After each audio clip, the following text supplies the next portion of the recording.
I'm Clara Bennett, 35 years old, and last night something happened that I've been waiting for over a decade to witness. While my older sister mocked my limited budget, I just smiled and continued enjoying my main course. My whole life I've been the forgotten daughter, the one who didn't deserve attention or recognition. But now, after years of hard work, I finally had my moment. I didn't scream, I didn't throw shade, I didn't even bother correcting her assumptions. I just waited. And when the waiter approached at the end of the night, everything changed in an instant. Where are you watching from today? Drop your location in the comments below and hit that like and subscribe button if you've ever felt completely invisible in your own family. You'll definitely want to stick around for what happened next.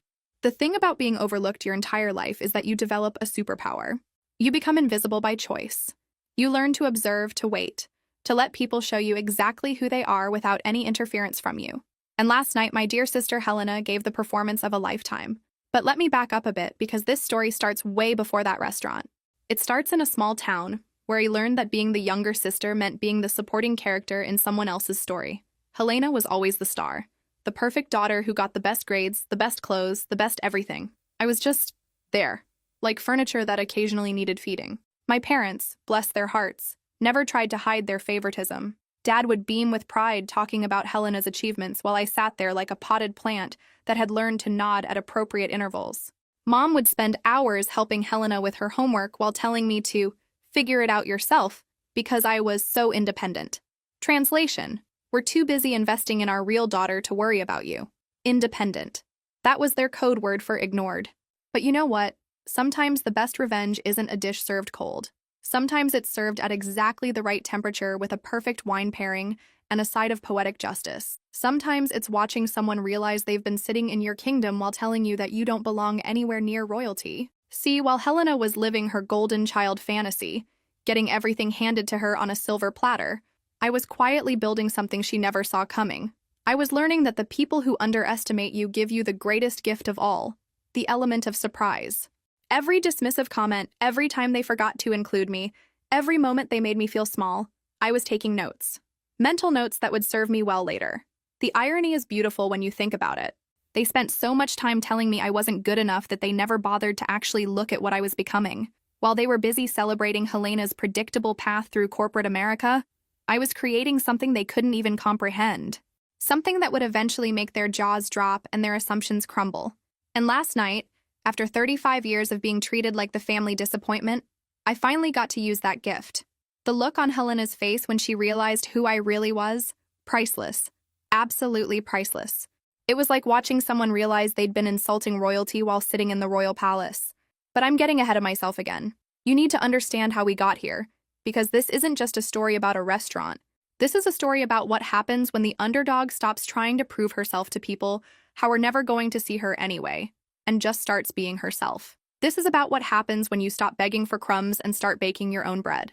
This is about the sweet, sweet taste of success that comes not from revenge, but from becoming everything they said you'd never be. So buckle up, because this journey has more twists than a pretzel factory, and every single moment was worth the wait.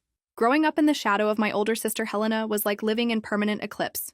She was the perfect firstborn, the golden child who always got the best of everything our family had to offer.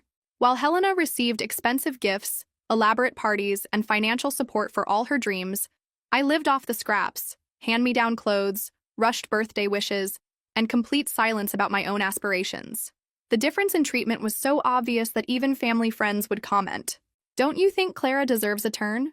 I remember Mrs. Henderson from next door asking once when my parents bought Helena a car for her 16th birthday. My mother just laughed it off. Clara understands she needs to wait her turn, but my turn never came. It was like being in a queue for a ride that had been permanently closed, but nobody bothered to tell you. My father, a respected bank manager in our small town, never hid his pride in Helena's career in the financial world. "She's following in my footsteps," he'd say constantly at family dinners, his chest puffing up like a peacock showing off its feathers. When I expressed interest in culinary arts at 16, I heard from him, "Cooking is a hobby, not a career." My mother, a high school teacher, shared the same vision. Because apparently in their world, creativity was just a cute phase you grew out of, like believing in Santa Claus or thinking you could be anything you wanted. What hurt most wasn't the rejection itself, but the casual way it was delivered, like they were discussing the weather. "We need to invest in Helena's future first," they'd explain with the patience of saints talking to a particularly slow child. She's already in college, she needs our support to get established. When it's your turn, we'll see what we can do. The phrase, "we'll see," became the soundtrack of my childhood. We'll see about your birthday party. We'll see about that school trip. We'll see about your dreams. The logic was simple in their minds.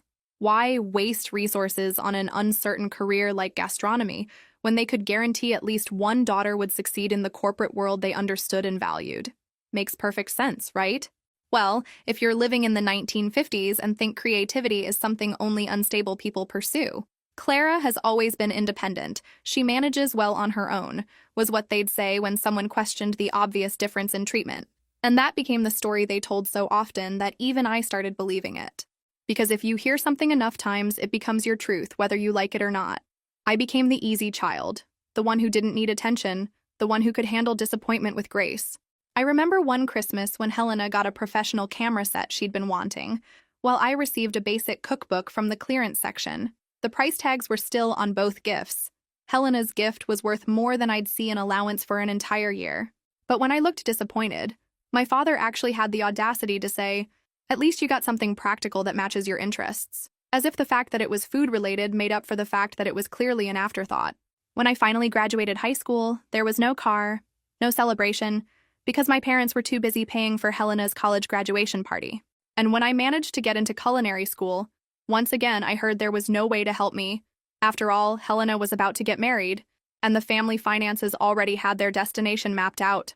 I spent my 18th birthday eating cake alone in my room while my parents discussed Helena's wedding plans downstairs. The cake was store-bought, generic. The candles were left over from her last birthday party. That night, I made myself a promise while staring at my reflection in my bedroom mirror. I wouldn't spend my life begging for crumbs from their table. I'd build my own damn restaurant. I kept trying to earn their approval like some kind of emotional masochist who couldn't take a hint. I visited my parents every holiday, helped with family gatherings, and always brought small, handmade gifts that ended up forgotten in some drawer. I called every week to check how everyone was doing, even though I rarely received the same treatment in return. It was like being in a one-sided relationship with an entire family. During Helena's wedding planning, I threw myself into helping with an enthusiasm that now makes me cringe. I spent weeks helping with preparations, staying up late assembling the floral arrangements she'd chosen, even though I was working 2 jobs to pay my bills. During the reception, I stayed in the kitchen making sure everything was perfect for my sister's big day. Because heaven knows, someone had to make sure Princess Helena's special day went off without a hitch. The wedding itself was a masterclass in family dynamics. I watched my parents beam with pride as Helena walked down the aisle in a dress that cost more than my entire wardrobe. I helped coordinate with caterers, arrange last-minute details, and made sure every guest felt welcome. But when it came time for family photos, I was relegated to the back row, partially hidden behind a cousin I barely knew. "Clara, could you serve some more champagne glasses?" my mother asked while I watched everyone having fun at the party I helped organize. I swear, I could have been wearing an unpaid intern t-shirt and nobody would have noticed the irony. Even at my sister's wedding, I was still just the help. During the toast, my father spoke for 20 minutes about the couple's bright future, mentioning how proud he was of the daughter, who had always been his pride. He talked about Helena's accomplishments, her bright future, her wonderful husband. He spoke about family traditions and legacy. I just smiled and raised my glass, invisible as always. Seriously, I could have been a ghost and gotten more recognition. "Don't worry about Clara," my mother told the wedding organizer when asked where I should sit for the formal dinner. "She can sit anywhere, she understands." And I did understand. I understood that I was trying to earn a seat at a table that would never be mine. I understood that no matter how much I helped, how much I gave, how much I tried to be the perfect daughter, I would always be the supporting character in their story. The saddest part? I kept a photo from that wedding on my dresser for years. Not because it was a happy memory, but because it was the only family photo where I was actually in the frame, even if I was blurred in the background. Talk about symbolism, right? Even in pictures, I was an afterthought. After the wedding, I'd lie awake wondering what I had to do to matter. Get a PhD, cure cancer, invent time travel, win the lottery, and buy them a house. Because apparently being a decent human being who showed up for every family event and helped with everything wasn't cutting it. That's when I realized something that changed everything. I wasn't the problem. I was never the problem. The problem was that I was trying to get water from a stone, love from people who had already decided I wasn't worth their investment. I was begging for recognition from people who had chosen their favorite, long before I even understood the game was rigged. Have you ever felt invisible in your own family? Drop a comment below if you've ever been the afterthought in someone else's story. Trust me, you're not alone in this. Eventually, I learned to stop expecting anything from them, but it was a lesson that came with its own kind of heartbreak. During those years between high school and leaving home, I took every culinary course I could afford at the local community college, working part-time jobs to pay for them while my parents focused entirely on Helena's career trajectory. I worked at a local diner during weekends, learning basic kitchen skills while Helena enjoyed her college experience on my parents' dime. Those community college cooking classes became my sanctuary.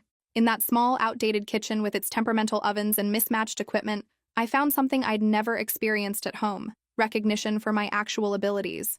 Chef Rodriguez, the instructor, was a gruff man in his 60s who'd worked in restaurant kitchens his entire life. He didn't care about family dynamics or favoritism. He cared about whether you could properly dice an onion without crying, and if you understood that cooking was equal parts technique and heart. "You have good instincts, Clara," he told me after I'd successfully prepared a complex sauce that had stumped half the class. "Don't let anyone tell you this isn't a real career. I've seen lawyers who can't even boil water properly." It was the first time an adult had validated my choice, and I held on to those words like a lifeline. And it was with that foundation, a suitcase, some carefully saved money, and a whole lot of courage that I left my hometown and headed to New York, searching for a fresh start. I was 25 years old and determined to prove my worth. To myself, not to them anymore. The goodbye was as quiet as my existence in that house had been. I told my parents during a Sunday dinner that I was moving. My father nodded distractedly while watching the game on TV. My mother asked if I was sure, but before I could answer, Helena called to talk about her new job, and the conversation about my departure was forgotten, because of course it was. I could have announced I was joining the circus and gotten the same level of attention. The night before I left, I sat in my childhood bedroom surrounded by boxes, feeling a mixture of excitement and terror.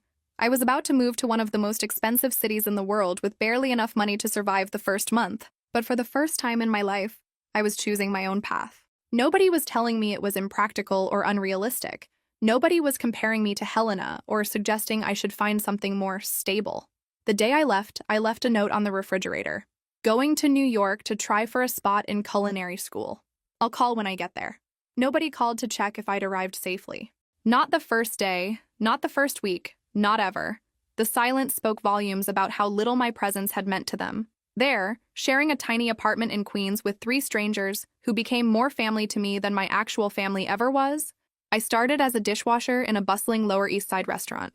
The apartment was barely bigger than my childhood bedroom, and I shared it with Maria, a dancer from Puerto Rico, Jennifer, an aspiring actress from Ohio, and Sam, an art student from Vermont.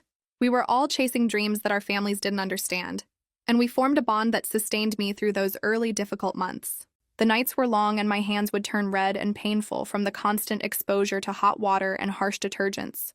But for the first time, I felt like I was building something that was mine. Every dish I washed was a step closer to my goal. Every shift I completed was proof that I could survive on my own. The kitchen was brutal, hot, loud, and unforgiving, but it was honest in a way my family never was. In the kitchen, your skills spoke for themselves. Nobody cared about your last name or whether daddy had connections. You either could cook or you couldn't. You either had the stamina for the job or you didn't. It was pure meritocracy, and I thrived in that environment.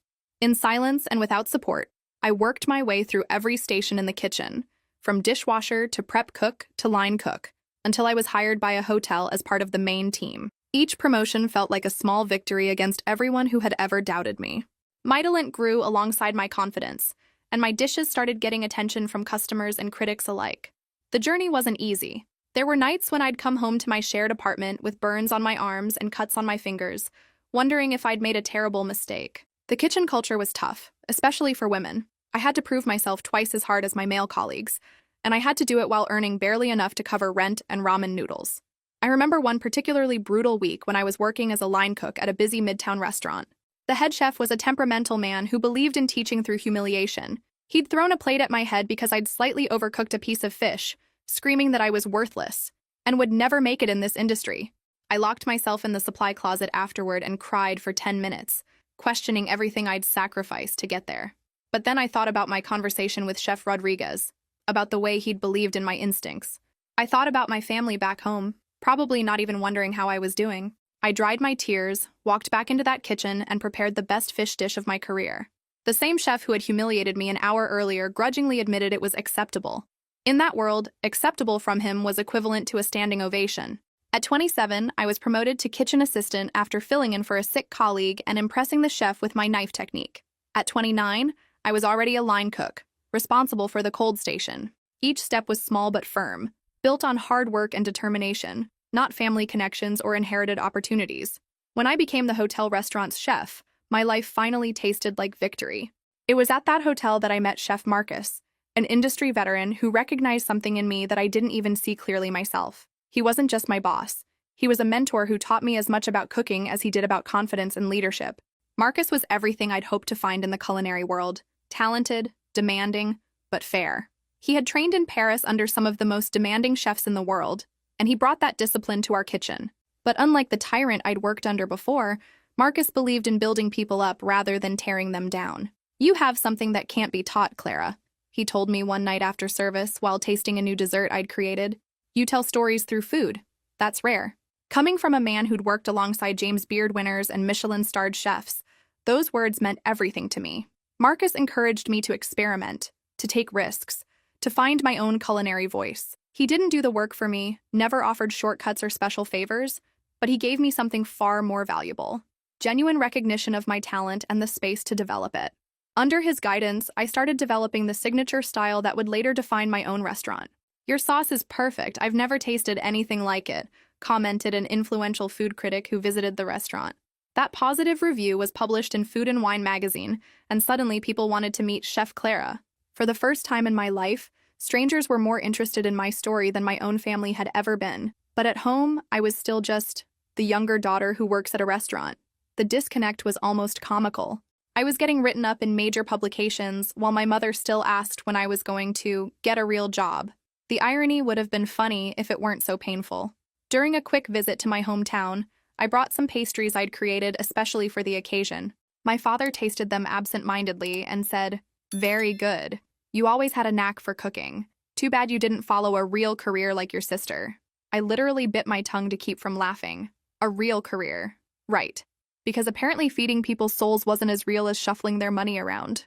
That night, I cried silently in my old room that now served as storage for things nobody wanted. But the next morning, I returned to New York with renewed determination. If my family couldn't see my value, the world would. My social media presence was simple: photos of beautifully plated dishes and my rescued pets. No selfies, no success declarations. I never bragged about my progress. Maybe because part of me was still seeking approval in all the wrong ways. Or maybe because I'd learned that truly confident people don't need to announce their confidence every 5 minutes. The thing about growing up invisible is that you learn to let your work speak for itself. While Helena was constantly posting about her promotions and achievements, I was quietly documenting my culinary journey. My Instagram followers were fellow chefs, food lovers, and industry professionals who appreciated artistry over self-promotion. It was a small but engaged community that actually understood what they were looking at.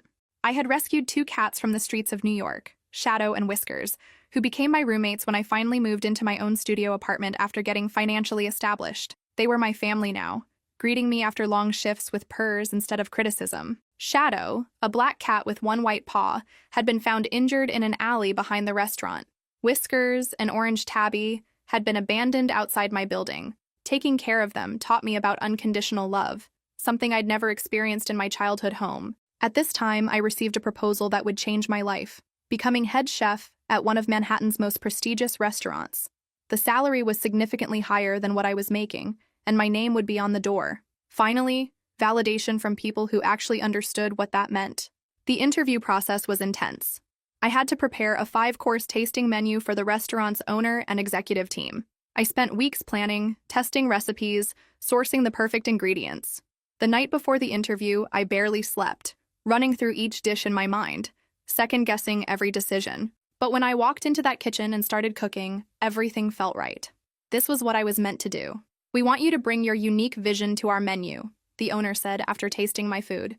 "Your food tells stories nobody else can tell." Funny how strangers could see what my own family couldn't, right? These people who had no obligation to care about me recognized something valuable that my own blood relatives had dismissed for years. On the same day I got the job offer, I received a message from my mother.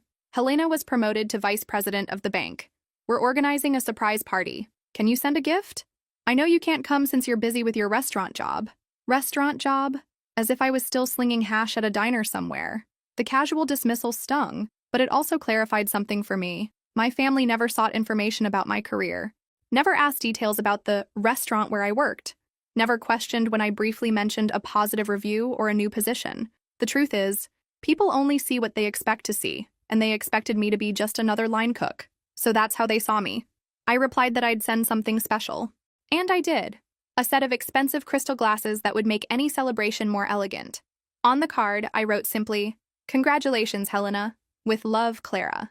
I chose those glasses carefully, knowing they'd photograph well for Helena's inevitable social media posts about her perfect life. Nobody thanked me for the gift, but a few weeks later I saw a photo on Facebook from my mother, Helena holding the glasses in a toast with the caption, "Using the beautiful gift from my sister who unfortunately couldn't be here."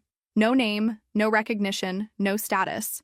In their imagination, I was just the daughter who couldn't succeed like her sister. Little did they know, I was about to become everything they thought I'd never be. The irony wasn't lost on me. I was buying gifts with money earned from a career they didn't think existed, celebrating achievements they'd never acknowledge. But hey, at least the champagne looked good in those glasses. And somewhere deep down, I knew that someday, the truth would come out. I just had to be patient. The biggest turnaround came when I opened my own restaurant, modern and sophisticated, which quickly became a reference point in the city. Still, I maintained my low profile. I didn't hide what I did, I just wasn't being noticed by the people who should have mattered most. Opening my own restaurant was the scariest thing I'd ever done. I found a small space in Greenwich Village that had been a failed bistro. The rent was astronomical. The kitchen needed complete renovation, and I was determined to make it work. My restaurant, Essence, opened its doors in an intimate space that could seat 42 people. I created a menu inspired by the 4 seasons, where each dish captured the essence of a specific moment of the year. Spring's lightness with fresh vegetables and aromatic herbs, summer's intensity with vibrant fruits, autumn's comfort with roots and spices, and winter's warmth with rich broths and slow techniques. It was my way of showing how life, like the seasons, goes through cycles of renewal. The weeks before opening were pure chaos. I was working 18-hour days, training staff, testing recipes, and trying to handle the million details that go into launching a restaurant. I had hired a small team of talented cooks who believed in my vision, including Sophia, a young sous chef who reminded me of myself when I first started. Watching her work with the same passion I felt gave me hope that I was building something meaningful. Opening night was terrifying. I stood in the kitchen watching the first customers walk through the door, wondering if anyone would actually come. But they did come, and they stayed, and they loved the food. By the end of the first month, we were booking reservations 2 weeks in advance. 3 months after opening, the New York Times published a full-page review, calling Essence Revelation of the Year, and me, the new star of New York gastronomy. I found out about the review from Sophia, who burst into the kitchen waving her phone and screaming. I read it 3 times before I believed it was real. Reservations went from walk-ins welcome to a 3-month waiting list overnight. I went from unknown to unmissable faster than you could say James Beard Award. The day the review came out, I called home to share the news. But first, I received a text from Chef Marcus. "So proud of you, Clara. You deserve every word of that review." Having my mentor's recognition meant everything. In a routine call home, I tried once more to share my achievement with my family. "Mom, I have news about work." "Honey, can I call you back? Helena is here showing photos of the new beach house they bought. You won't believe the size of the porch." After that day, I stopped trying. Not out of anger or resentment, but because I finally understood. My success didn't need their validation to be real. I was like a tree falling in the forest. Just because they weren't there to hear it didn't mean it didn't make a sound. The restaurant industry noticed, though. Food and Wine magazine featured me in their Rising Stars issue. The James Beard Foundation invited me to cook at their annual gala. Celebrity chefs started following me on social media and requesting collaborations. My phone was ringing constantly with opportunities that my family would never know about because they never asked. I started keeping a mental scorecard. Every accolade, every review, every moment of recognition. Not for revenge, but for proof. Proof that I was worth something, even if the people who were supposed to see it first were blind. Each success felt like a small victory against everyone who had ever counted me out. What do you think happened next? Drop your predictions in the comments. I love seeing if you can guess where this is heading. Then one day, Helena sent me a message. She'd be in New York for a conference and decided to schedule dinner with me. With my usual calm, I suggested a restaurant. My restaurant. Helena accepted without even researching it. Because why would she? In her mind, I was probably suggesting some hole-in-the-wall place I could barely afford. Reading her message made my heart race. After all these years, Helena wanted to have dinner with me. Part of me wondered if she'd finally heard about my success, but another part suspected this was just another opportunity for her to remind me how much better her life was than mine. Either way, I knew this dinner would be significant. I spent days planning every detail. I arrived early and asked my staff to treat me like any other customer. I wanted to see Helena's natural reaction without interference. I sat at the reserved table and waited, feeling like a scientist about to observe a fascinating specimen in its natural habitat. The restaurant was buzzing that night. Every table was full, the energy was electric, and my team was performing flawlessly. I watched other diners enjoying dishes I had created and felt that familiar surge of pride. This was my kingdom, built from nothing but hard work and determination. Helena arrived 20 minutes late, dressed impeccably in a designer suit that probably cost more than most people's monthly rent. Some things never change. Helena has been fashionably late since birth, as if the world exists on her personal timeline. She walked in with the confidence of someone who had never been denied anything in her life. "Sorry for the delay," she said without really seeming sorry. "Traffic was terrible. This place is more upscale than I expected." She looked around, evaluating the environment with that look I knew so well. The look of someone mentally calculating how much each detail cost and wondering how her little sister could afford to eat here. She studied the menu with the intensity of someone taking a final exam. I watched her eyebrows raise at the prices, watched her try to process how I could possibly afford this place. The irony was delicious. My sister was sitting in my restaurant, questioning whether I belonged there. "So, how's life serving tables?" she asked casually while examining the menu, not even bothering to make eye contact. The audacity was breathtaking, really. Here we were, sitting in one of Manhattan's most sought-after restaurants, and she still saw me as the little sister who couldn't possibly amount to anything significant. "Actually, I haven't served tables in years," I replied calmly. "I'm a chef." "Oh, good for you," she said distractedly, still studying the prices with the fascination of someone discovering a new species. "These prices are pretty steep. Are you sure you can afford this place?" I almost laughed out loud. Almost. But I'd been waiting my whole life for this moment, and I wasn't about to ruin it with premature satisfaction. The setup was too perfect. Helena was about to get the surprise of her lifetime. "I think I can manage," I said, taking a sip of the wine I'd personally selected for our table, the same wine that had been featured in Wine Spectator magazine the month before. But Helena didn't need to know that. Yet. And it was exactly as I knew it would be.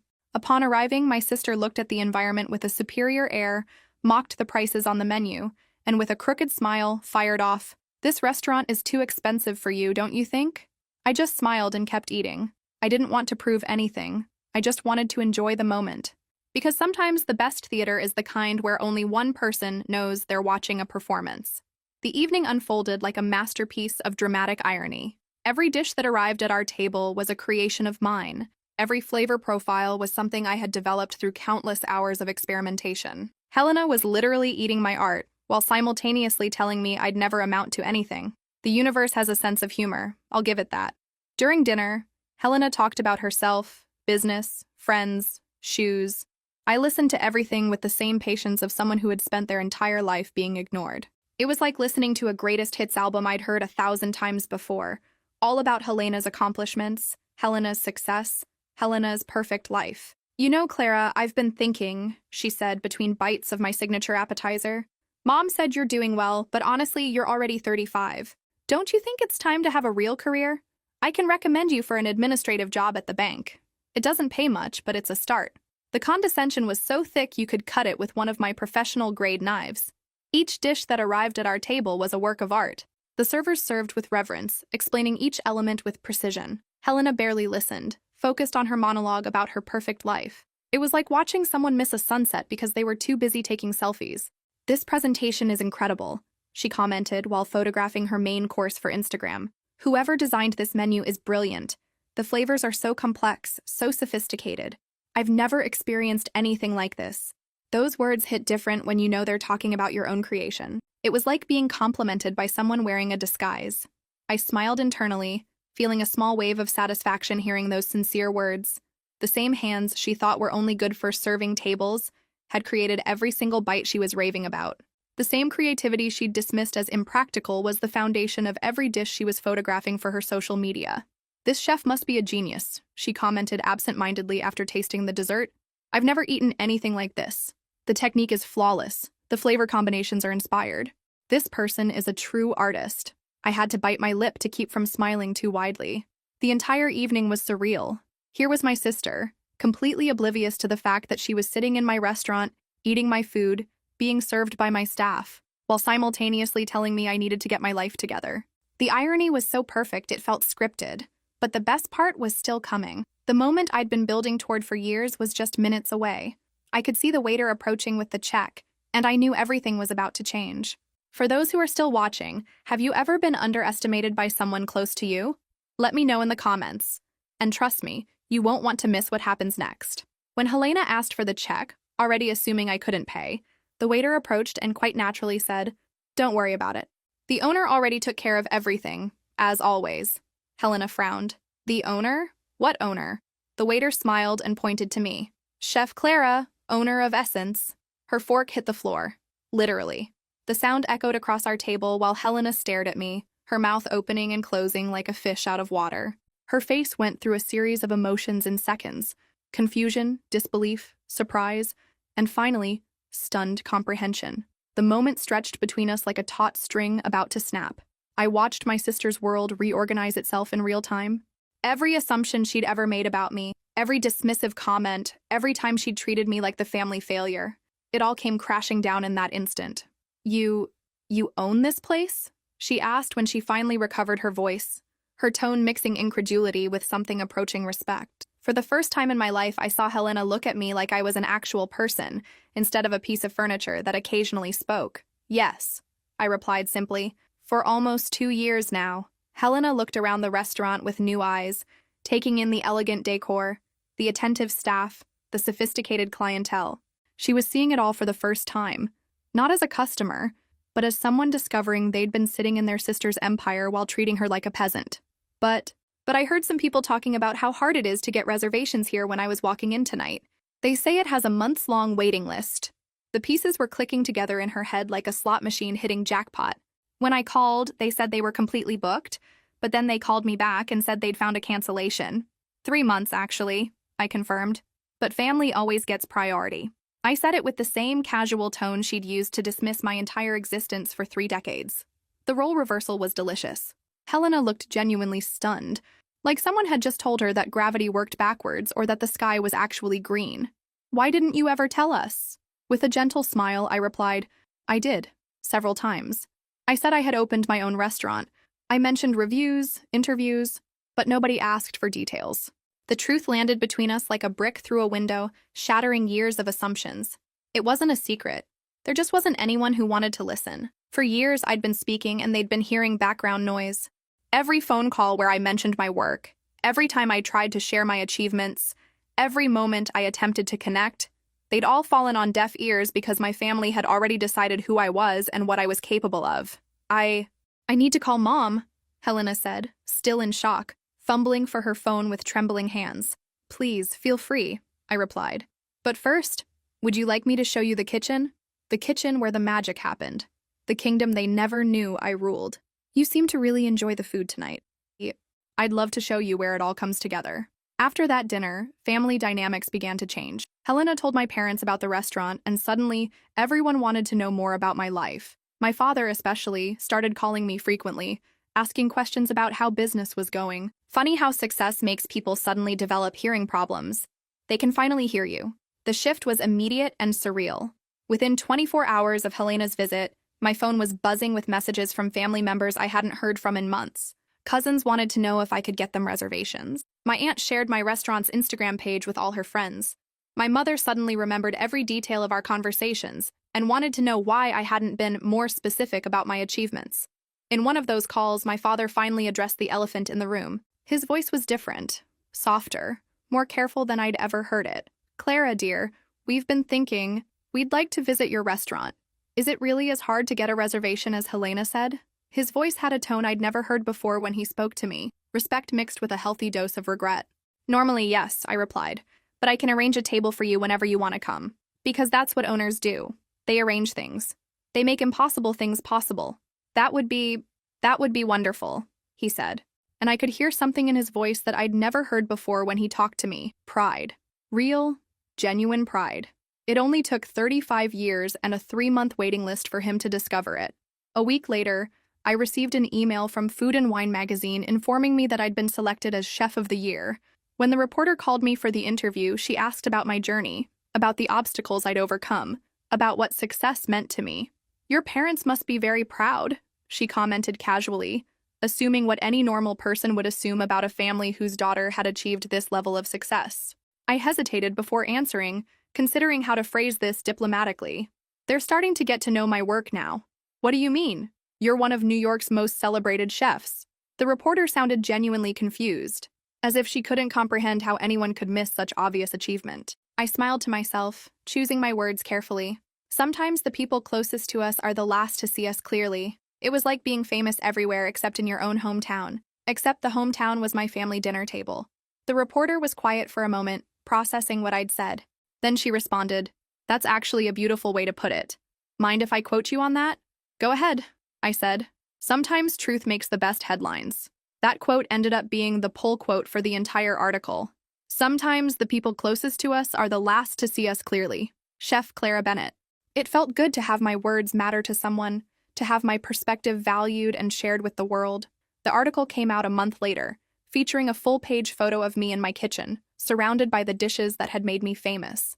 My phone exploded with congratulations from colleagues, customers, and food industry professionals. But the call that surprised me most came from my mother. "We saw the article," she said quietly. "We had no idea. We're so sorry, Clara. We're so proud of you." A month later, my parents came to New York to dine at my restaurant for the first time. I prepared a special menu with dishes that told our family story, including a dessert inspired by the only homemade birthday cake my mother made for me when I was 8 years old. Because if you're going to tell a story through food, might as well make it personal. The day they arrived, I was nervous in a way I hadn't been since opening night. This wasn't just about impressing food critics or industry professionals. This was about showing my family who I really was, who I'd become despite their lack of support. I wanted them to understand not just what I'd achieved, but how I'd achieved it. They arrived punctually, visibly nervous and out of place in the sophisticated environment. Helena and her husband came too, more comfortable but still clearly processing the shift in family dynamics. Watching my parents navigate my world was like watching tourists in a foreign country where they didn't speak the language. My mother wore her best dress, the one she saved for special occasions. My father had put on a tie, something he rarely did outside of work. They looked around with wide eyes, taking in the elegant decor, the professional staff, the unmistakable aura of success that permeated every corner of my restaurant. "This place is impressive," my father said, looking around with an expression that mixed surprise with a hint of regret. You could practically see him recalculating 30 years of assumptions about his younger daughter. I showed them the kitchen, the awards, the framed reviews. My mother touched my arm several times, as if she needed to confirm that I was real, that this success was real. It was like she was meeting me for the first time, seeing me as an actual person, rather than the disappointing daughter who never lived up to her potential. "Why didn't you ever insist on telling us?" she asked during dinner, looking genuinely confused, as if the problem had been my communication skills rather than their listening skills. "I did tell you," I replied simply. "In the few times you called, I mentioned I was working at a restaurant. You just assumed I was serving tables." The truth was gentle but unmistakable. Understanding crossed their faces slowly. It wasn't a moment of instant transformation, but the beginning of a process. I watched my father swallow hard, uncomfortable with the truth that was revealing itself like a photograph developing in slow motion. "Clara, how did you achieve all this?" he asked finally, his voice softer than I'd ever heard it. And then I told them. I told them about the sleepless nights studying after double shifts, about Chef Marcus who took me under his wing when no one else would, about saving every penny to invest in my dream, about the critics who didn't know my family history but recognized my talent. I told it without drama, without victimization, just facts. Because the facts were dramatic enough on their own. "You must hate us," my mother whispered at one point, her eyes glistening with unshed tears. "No," I replied honestly. "I learned a lot from you. I learned that nobody will fight for me if I don't fight first. I learned that my worth doesn't depend on anyone's validation, and I meant it. Their neglect had been the best teacher I never wanted." During dessert, I noticed my father had barely touched his food. His eyes were watery, something I'd never seen before. "I think we owe you an apology, Clara," he said finally, his voice choked. "We always assumed that." "It's okay," I interrupted gently. "What matters is that we're here now. Because holding grudges is like carrying rocks in your backpack. It only weighs you down. Helena smiled at me with a mix of admiration and newfound understanding. Your restaurant is incredible, Clara. And you're incredible for achieving all this. I didn't do it alone, I replied, raising my glass. I had excellent mentors along the way who believed in me when I needed it most. I thought of Chef Marcus, who had called the night before to congratulate me on the food and wine article. In the following months, our relationship began to change gradually. It wasn't a magical transformation. Years of patterns don't change overnight. But there was new respect, a new willingness to listen, to see who I really was. Progress, not perfection. During a later visit, my 8-year-old niece came to visit me in the restaurant kitchen and asked, "Aunt Clara, how do you know how to make such delicious food?" I looked at Helena, who smiled at me with a new look of admiration, and replied to the little one, "You know when you draw something and feel really proud? Food is my drawing. I practice every day, even when it's difficult, and each day it gets better and better." And I realized I had achieved something much more valuable than recognition or revenge. I had managed to grow without becoming bitter, to build without destroying, and finally, I had begun to earn something money can't buy, a family that was learning to see me. So, my beautiful viewers, that's the end of my story. Remember that sometimes the greatest revenge is simply becoming everything they said you couldn't be. Life has a funny way of serving justice at exactly the right temperature. What's your story of resilience? Share it below, and don't forget to subscribe for more real-life stories every Tuesday and Thursday. Trust me, you won't want to miss what's coming next week. If this story resonated with you, make sure to hit that like button and tell me in the comments, have you ever been underestimated by someone who should have been your biggest supporter? Your stories fuel these videos, and I love reading every single one.